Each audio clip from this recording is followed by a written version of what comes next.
was organized by the same women who organized the Women's March on the day after President Trump's inauguration.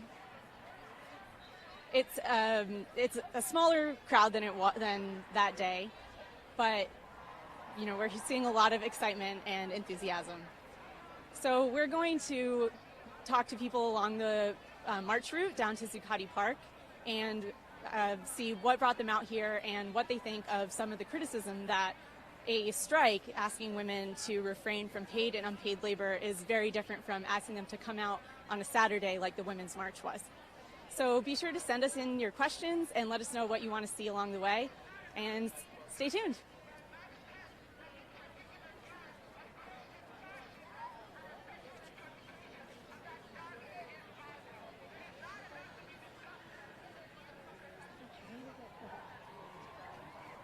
Yeah, I totally like.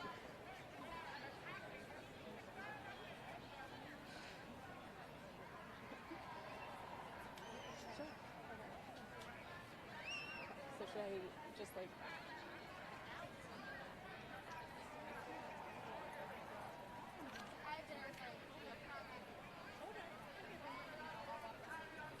Okay, so we're going to head down and see if we can find anyone who wants to talk to us about why they're here.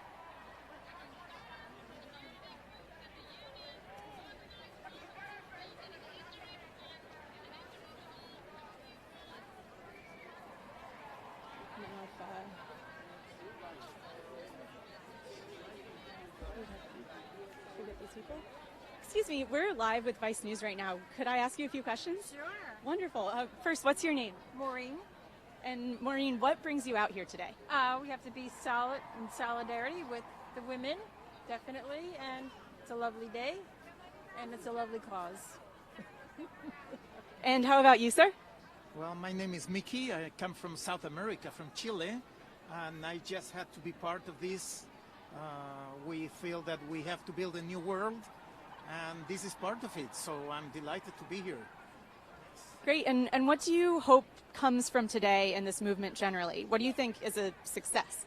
Well, I think the solidarity and the information that we've so inspired to come out together finally. I think we've been sleeping for a very long time, and the new president, who shall remain nameless, has, I think, woken up everybody, and finally was saying, no, we need to participate and change, and for the positive.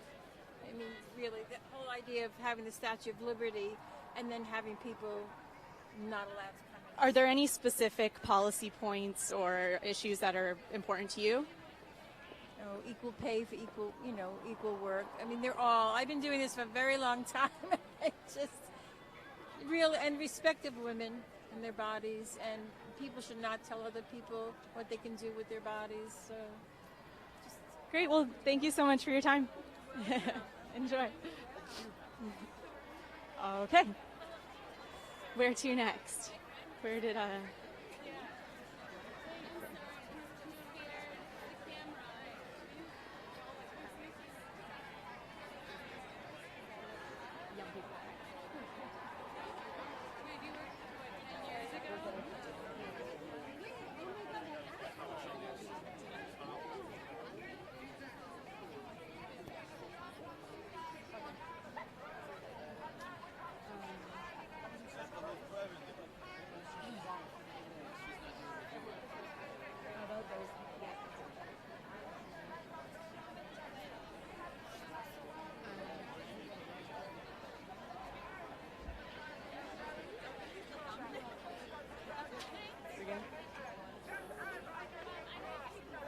Excuse me, I'm sorry to bother you, but I'm live with Vice News right now. I was wondering if any of you would be willing to speak with us live on the internet.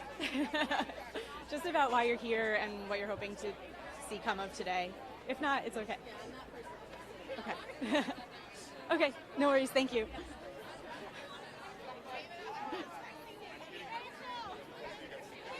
Okay. I don't know.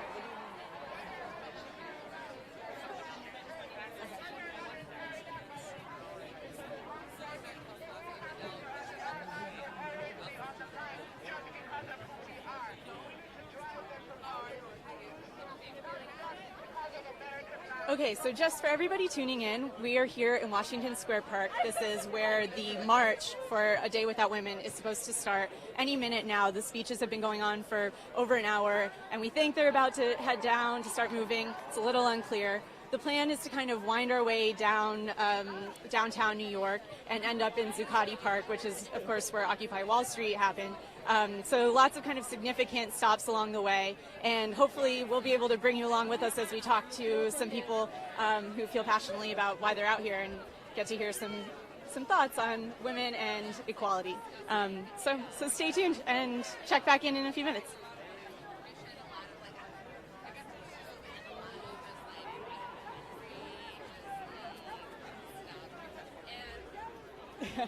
Hey, so we're live on Vice News right now. I am told, my producer tells me you're willing to chat with us about what brings you out here. Yeah, So sure. let's start. What's your name and why'd you come out today? So my name is Devin. I came out because I'm a woman and I'm here to be with all the other ladies and just show my solidarity. I think that every day should be International Women's Day, and it's exciting. I mean, I go to school at NYU, but this is an exciting environment and there's an energy in the air, and I just wanted to be a part of it. So. Cool. So did you do anything before, earlier in the day, to participate in the strike? What did you think of that kind of request to not do any work or spend any money? Yeah, I mean, I think it's a tough request. I did my best. I forgave, I don't know the proper term for that, but I didn't buy lunch or anything that I usually do. I did have to meet somebody for coffee that I couldn't give up, but I did spend less money than I typically do. Tried to find some red, don't have some red, but I think it's more important to be here and be in the environment. I actually went to a networking thing with women, and I met for coffee with a woman and just kind of spent my day around really powerful, smart women, and that was uplifting in and of itself, and I think celebratory of the day. Yeah, that sounds great. So what have you been hearing about this criticism that the movement hasn't been inclusive enough? What do you think about that? What more did your networking group say should be done? Tell us about that. Inclusive, you're saying beyond just women and or even just kind of privileged women, white women, people who can afford to take a day off of work, right, etc. I mean, I think that at least I know that the day was intended to be a strike, but I think that International Women's Day has been something long before it was ever meant to be a day of striking. I think that the idea of striking is powerful and kind of sending a strong message, but we don't need to necessarily strike, and I think everyone can be a part of this movement and not have to give up a day of work, and I understand that that's not something that a lot of women could do, but even the women that I was around today, the one who took an hour out of her day to meet me for coffee, I feel like that was almost a strike in and of itself, even though she didn't take the day off work. It was kind of making commitment to doing something to support other women, and it doesn't mean that you have to give up your paycheck for the day. So, is there any one issue that you're focused on in particular that is important to you, or one kind of policy change you'd like to see happen? I think equal pay is the most important thing. I mean, as somebody who's about to graduate and enter the workforce, and I actually have been asked a few times this week about what I think a salary should be for the job that I'm applying for, I still find myself hesitant to even put down a number, which is ridiculous. I should be confident to put down a number, and I should be confident to put down a number that the man beside me is being paid just the same for the same work that he's doing. So I think that that's really important, and it's beyond just the money aspect that we deserve to be paid. I think that it's kind of just the whole equality aspect of it, that we're doing the same thing. We are human beings. We're the other 50% of the population. So. Awesome. Well, thank you so much, and good luck with graduation.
Nazi Germany. That's what has to be.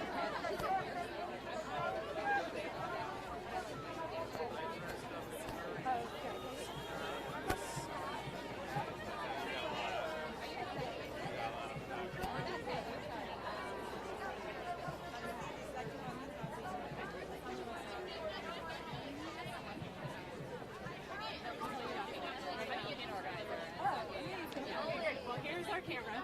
So nice to meet you. Thank you.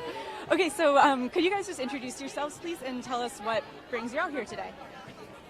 I'm Amy Hickey. I'm a union organizer, and I just support women's rights in general. And am really happy that there's an opportunity for people to come out and actually speak for issues that are affecting, over 50% of the population, and really standing up for equality and fair pay and access to good health care, reproductive rights, everything that we're fighting for today.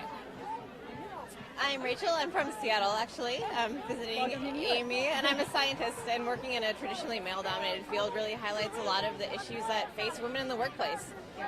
So I am taking today off. I just finished a job interview for a faculty job, and it's also my birthday, so it's an intentional day to take International Women's Day off, and really acknowledge the fact that a lot of women, both in traditionally male-dominated fields like STEM fields and also in general, are really underrepresented and under-acknowledged. So I think it's really important to highlight that. Can you tell our viewers a little bit more about what that's like, and if you don't mind? I imagine being in a lab, possibly one of the few only women. I don't know. Tell us, what is that situation like, and how does it affect your day-to-day?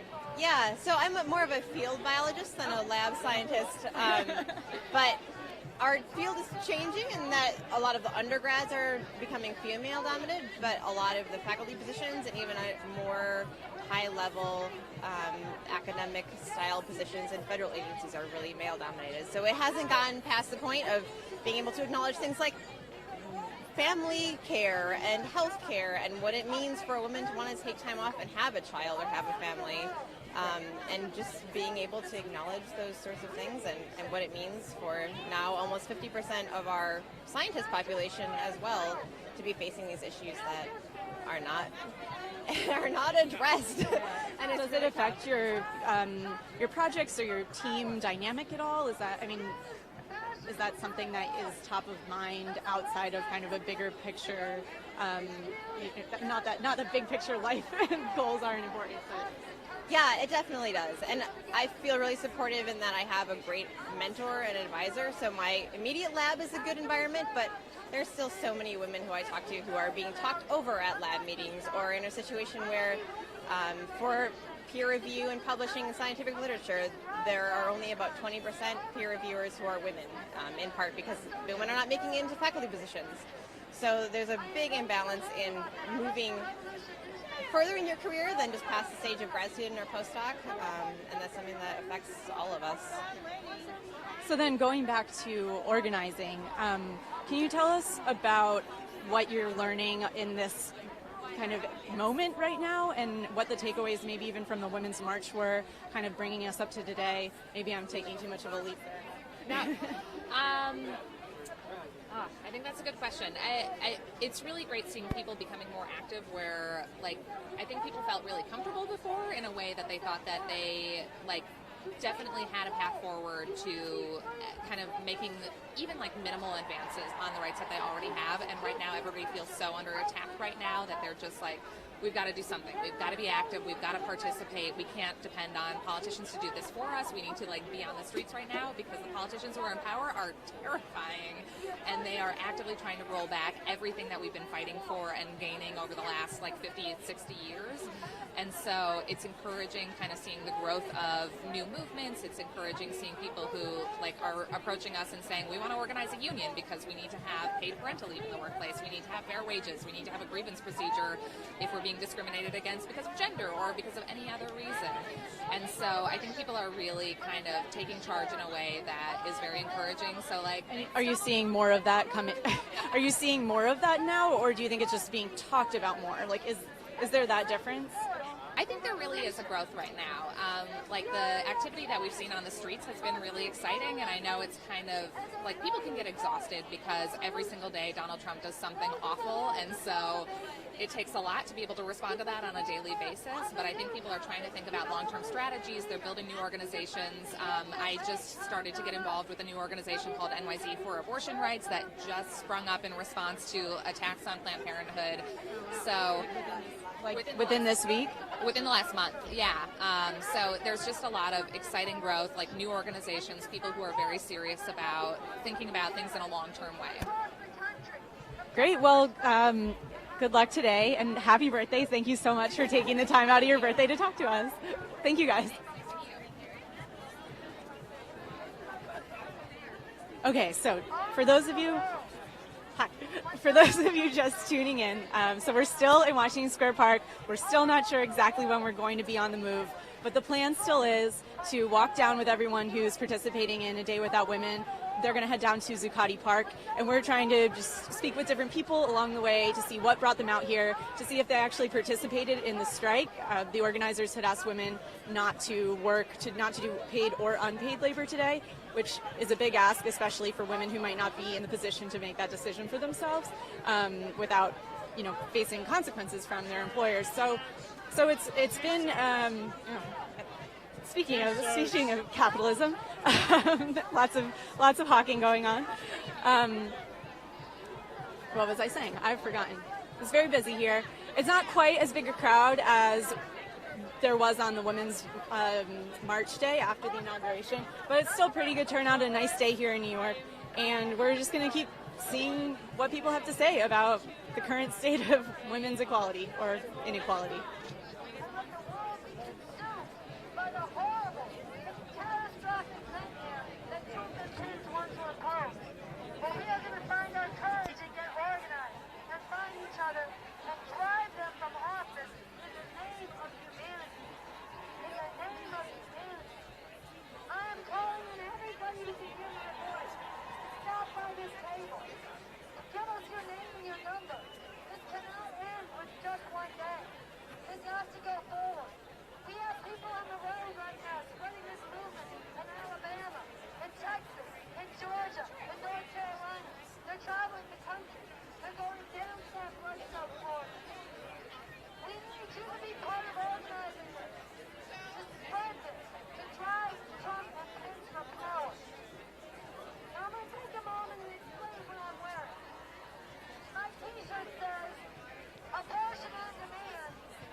So for the recent patriarchy, it still sucks for us.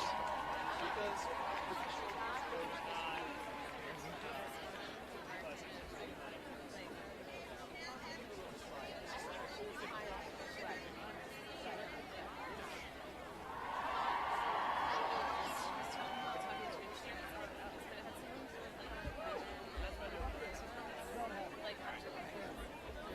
Should I face that way? Yeah. What?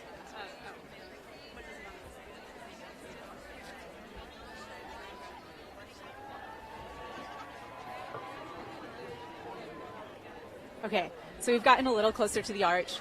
Still pretty much the same. Can't quite hear the speeches. We just ran into another Vice crew though. So hey friends. cameras and cameras. Cameras on cameras. So one thing I wanted to mention was when I first heard about International Women's Day, whenever that was a year or two ago, I thought it was maybe just another kind of hashtag holiday, you know, like Margarita Day. No, it's not. It actually goes back almost 100 years, which I was impressed by. It has its earliest kind of known roots in the U.S. in 1908, which was one of the biggest marches for garment workers. I think it was about 15,000 women marched to demand better work conditions and pay. And then a few years later, I think 1917, a women's march helped spark the Russian Revolution. It was right around the same time. So all of these factors, including many other marches and rallies and strikes around the world, kind of contributed to this idea of an International Women's Day. And it was cemented as March 8th a little while after that by Lenin, and then continued to be kind of this communist idea, but later in the 70s embraced by the UN and really cemented as a holiday to celebrate women everywhere for equality for everyone. And so now that brings us to today, in this moment in the U.S. especially, where a lot of women are coming out for equality because the election didn't go the way that some people thought it would, and Trump was elected, and there, you can see from the crowd here, there's a lot of demand for women's health and women's pay parity. So that's why I wasn't a history teacher, but I hope you enjoyed that little rundown. And we'll keep talking to people. Definitely keep sending in questions. Let us know what you think, what you're seeing, and yeah, we'll check back in soon.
Yeah, do you want to move back out a little bit?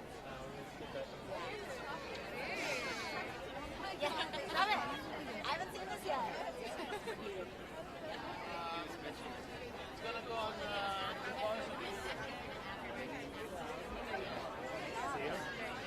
Solidarity. Stop it, Joe. Did this just start? What? You've had a recurring under 5. Not a, you know, an under 5, bro. No,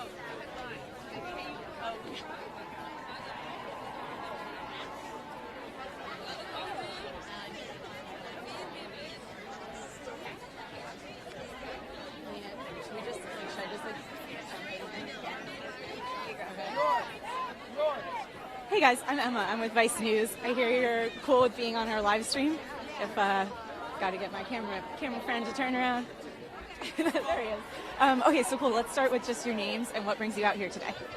My name is Stephanie. I'm here because I'm celebrating International Women's Day. Hi, my name is Silvana, and I'm here because I'm a woman, and I don't think Donald Trump should disrespect any of us.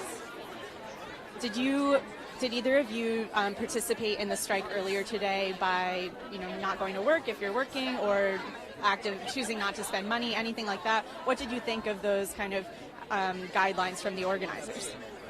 I think it's really interesting. I'm a little bit disappointed to myself because I totally forgot it. I had a class today, but I didn't spend any money today, so yeah, that's something. Yeah, I work at a hospital, so I couldn't strike, but I wore red, and I haven't paid for anything yet. So, what was the vibe like at the hospital today? Were other people wearing red? yeah, they were, and we have a Women on the Movement network because we work for Memorial Sloan Kettering, so a lot of women were wearing red, and like minorities, and for like women with AIDS. So it was pretty cool, and we posted up on the board. So it was cool. It was a little community.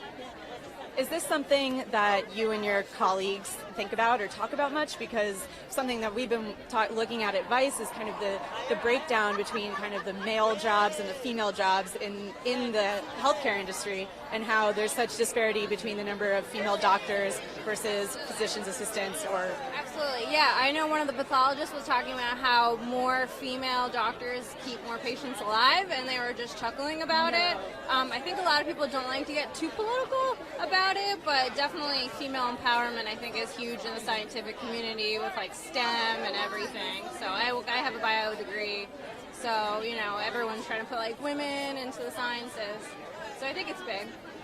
What do you guys hope comes from today specifically, or this movement generally? I know there's been some criticism that it isn't quite directed enough. It doesn't have enough kind of actionable policy initiatives. What do you think of that? So I come from international affairs background. I study my specialization is in gender empowerment. I think a lot of people has a lot of different ways to speak up. This is one of them. Speak out on the streets. Some of us in the work and development projects, just putting on more female in the politics in all the in the office. So I think it's not going to be an easy journey, but we're walking towards it, and more people are aware of this. Yeah. Well said. Anything? I think it's hard to unify so many people, but I think that all these events like the Women's March now today are getting everyone to know what to do and what Instagram pages to look at and where to show up. And if that's more unifying, then I think we can take on more policies that are particular policies. So. Have you heard kind of some of this pushback about how it's hard to have an inclusive strike because it assumes some level of privilege? And what did you think about that? Yeah, I mean, I know that happened with the gay and lesbian movement, and now I definitely think it's hard, but I think I see a lot on social media, people saying inclusiveness, and my sisters, SIS and CIS, and I think nowadays it's coming more together. I don't think that many people are anti-gay or anything anymore, I hope. So I think, you look around, I think it's a pretty unifying feel. I don't see any Republican women with bigotry signs. Yeah, it's when you look around, it's not only about women empowerment right now, right? It's LGBTQ, it's about immigrants, and it's actually this is just like a unifying event, where you gotta speak up. That's all feminism is about, a place for everybody. Your voices matter. So I think this is really good. This is we had different voices, but we're walking towards one. So I think it's great. Yeah. Indeed, good job. Well put. Well, thank you both so much. Enjoy the march, and have a good night.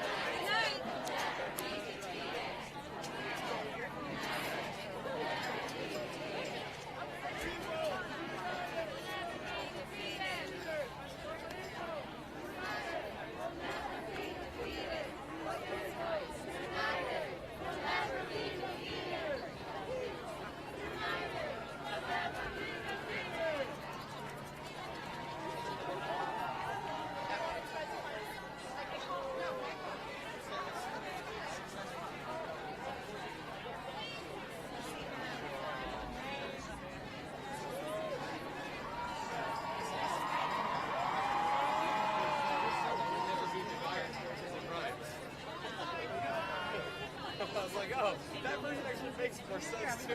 But...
Hey everyone, this is the voice of Emma Fidel with Vice News. So as you guys kind of take in the crowd, I'm going to read you some not so fun facts about women's equality or lack thereof. The last young woman, one of the last young women we spoke to was saying that she worked in a New York City hospital. We were talking about the gender dynamics there. So just to run you through what that looks like, big picture for the United States, women make up 3/4 of the healthcare workforce. That includes about 70% of all physician's assistant, but only 1/3 of doctors. So again, 1/3 of doctors, 70% of doctors' assistants. That percentage gets even larger with nurses, perhaps not surprisingly, almost 90%. So what does that look like? The question is if all of those women were to actually strike. And that's kind of the idea behind this movement today, A Day Without Women. The organizers knew that it was unlikely that every woman could actually strike, but they wanted to kind of raise that question. What are the gender imbalances within different sectors of the economy, and what would it look like for everyone if women just didn't go to work that day? The healthcare sector is one where it would really be felt. Another is schools. So you've probably heard that a few school districts closed down because actually so many women were planning on striking that they said, we don't have enough teachers, we need to not have class today. That was a pretty impressive action to come from that. But when you look at the gender breakup of teachers, perhaps not that surprising.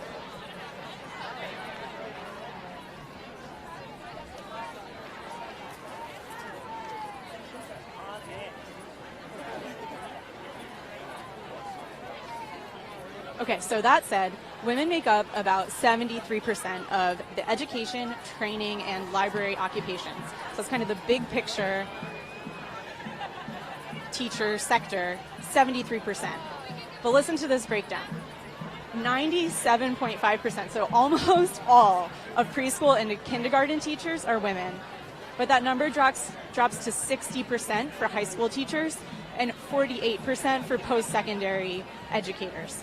So what that means is there aren't nearly as many women teaching older, more intensive classes and grades as there are teaching preschool, which is not to say anything about preschool and kindergarten, is obviously very important roles, but what does that say about the gender dynamics within our schools when women are expected to do a certain type of job and not another?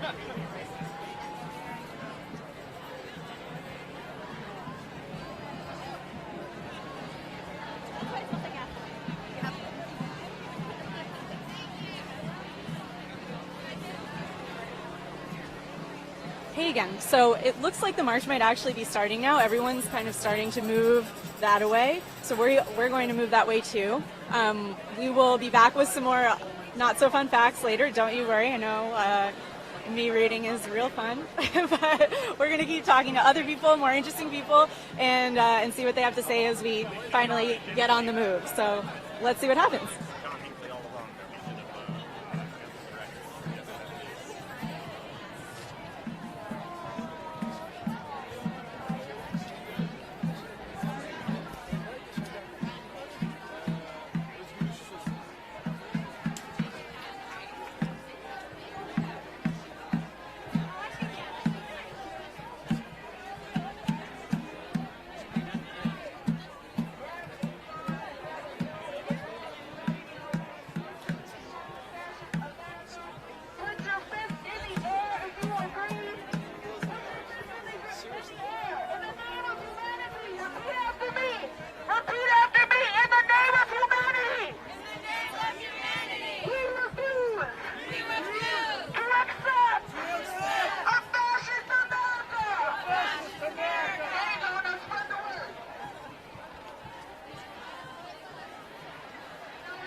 Hey everyone, it's Emma Fidel again with Vice News.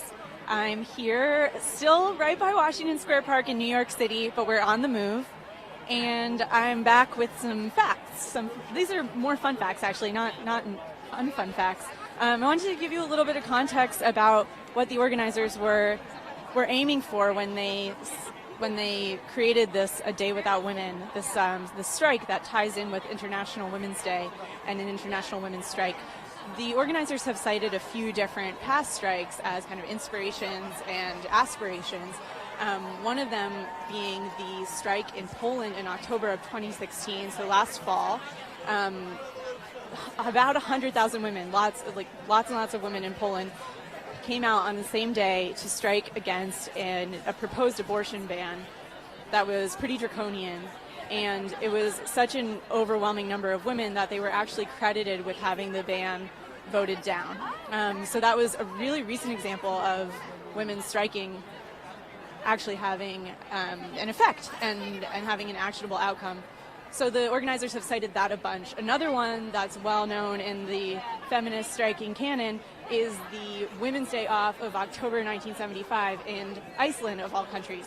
Iceland is actually known among experts as being the best place to be a woman, if you can believe it, because they have the most gender parity across the board, including with the wage gap. But back in 75, that wasn't true. So on the Women's Day off in 75, about 90% of Iceland's women came out to strike. They didn't work, they didn't cook, they didn't provide childcare, which is again what today's organizers are going for. And that strike was so effective that about a year later, new gender equity laws were enacted, and it was considered pretty remarkable progress and would still be considered that. And then 5 years later, in 1980, Iceland elected the world's first democratically elected female president. So pretty quick turnaround. Today, Iceland's still doing really well. About 90% of Icelandic fathers take paternal leave, according to The Guardian. So almost all dads are involved in childcare for new babies, which is really awesome. And something that the organizers are, again, aspiring to, including as one of their goals, is to have a more equitable division of labor in the home, not just in the office. Anyway. Now we're going to start moving with the crowd again. So no more Iceland. I know you're really sad about that. I am. I would really like to go to Iceland. But first we're going to go to Zuccotti Park. So let's go. I'm cracking myself up, you guys.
Okay, everybody, so we're finally on the move. We are out of Washington Square Park and onto Washington Place, right by NYU in New York City. The plan is to wind our way downtown towards Zuccotti Park, making some stops along the way at some important and notable locations. The first one being the Stonewall Inn, where the LGBT movement really kicked off. So we'll start there, head that way first. We'll keep talking to people along the way, and keep hearing what they have to say about International Women's Day. So stay tuned.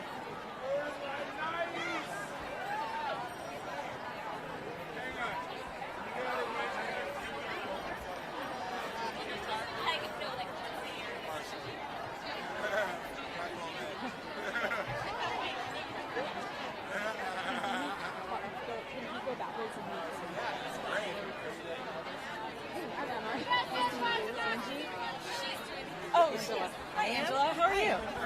You've been nominated to talk to us. We're live on Vice News. Is that cool? So we, first of all, just want to hear what brought you out here today and what you think about all of this. Well, I wore red today to work in solidarity with the women who are striking. And I decided that our place of work is nearby, so we wanted to come and march with all of the women and men supporting equality and reason and intellect and justice, and just, you know, having the president and the administration that we deserve. What was the mood like in your office? What did people say about wearing red, and how is it usually, if you don't mind talking about that, the gender dynamics for you?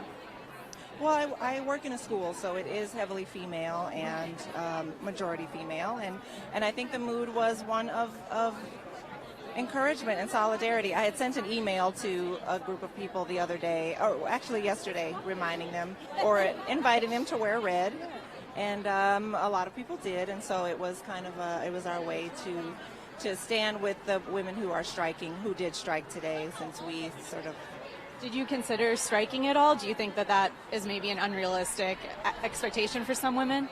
I mean, it really only works if everyone does it, so I don't have an answer for why it doesn't, why it's not universal. I was telling my friend about the images that I saw of the strike, I guess a few months ago in Warsaw, and I was so inspired by that. But as they said, it doesn't really work unless everyone does it. And so if we can't, I was glad to have the other option to really make my thoughts public in the way that, we all wore red today. Is there any one issue or topic that you hope to see change from all of this, or any kind of anything that you care most about? Gosh, it's just that every day there are, fresh horrors, and I just really want to see impeachment, actually. That's the issue that I want to see. There's been, we have a bright light. There's been some criticism of this movement for not being inclusive enough, whether it's because striking isn't realistic for women in certain jobs and occupations, not enough outreach to certain groups. What do you have to say about that? What do you see when you look around here today? I see great diversity. I see men and women of all education levels, economic levels, social classes, and so I think that it is a very inclusive movement, as it should be. Great. Well, thank you so much for your time. We appreciate it. Thanks for talking to us. What do we do? When women's rights are under attack, what do we do? Stand up, fight back. When women's rights are under attack, what do we do? When women's rights are under attack, what do we do? When women's rights are under attack, what do we do? When women's rights are under attack, what do we do? When women's rights are under attack, what do we do?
Okay, so the crowd has left the park. They're moving east on Manhattan. They're going to loop around, head down. We're going to stick with them, but we're going to wrap the live stream up here. So make sure to stick with Vice News. Keep checking all of our socials, our website for more updates, and we'll see you next time. Thanks so much for watching.